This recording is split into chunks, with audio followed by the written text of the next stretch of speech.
Salut, c'est Alex de la chaîne YouTube ScienceNat et on se retrouve aujourd'hui sur Nouvelle Classe pour parler des ECE, mais cette fois-ci côté examinateur.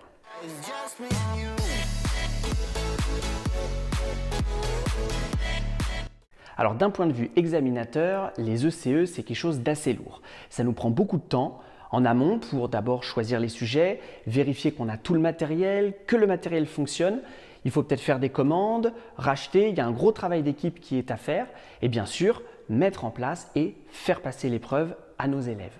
Alors ce n'est pas les élèves qu'on aura eu dans l'année de terminale que l'on va faire passer, mais en général on les connaît, on les a eus en seconde, en première et on est content de les revoir à ce moment-là et on stresse un petit peu avec eux aussi. Alors rassure-toi, l'examinateur il n'est pas là pour te casser ou te faire perdre des points, mais il est juste là pour te soutenir, te rassurer et vérifier que tu as acquis les compétences et les connaissances nécessaires pour valider ton baccalauréat.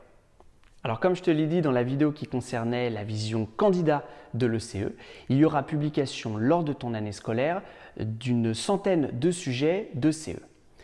Mais parmi ces 100 sujets, les candidats ne vont pas forcément tomber sur tous, puisque chaque académie va choisir une vingtaine de sujets qui sera envoyé secrètement aux établissements. Donc nous, en tant qu'examinateurs, on a, comme tout le monde, accès à la base de 100 sujets, mais nous sommes les seuls à connaître ceux qui ont été choisis par notre académie.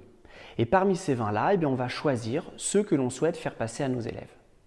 Une fois que le jour J est arrivé, on installe les élèves dans une salle à part, où on les invite à se changer, se mettre en blouse, sortir leurs stylos, leurs affaires, leurs calculatrices, tout ce dont ils auront besoin. Ensuite, on organise le tirage au sort et on amène les candidats dans la salle dans laquelle ils vont manipuler. On les installe à leur paillasse et là, on a un premier temps où en fait on n'a rien à faire. On laisse les candidats se concentrer et on les laisse prendre connaissance de leur sujet. À ce moment-là, on passe dans les rangs et on vérifie que tout va bien. Mais très rapidement, on va être appelé par un premier candidat qui va nous proposer sa stratégie de résolution.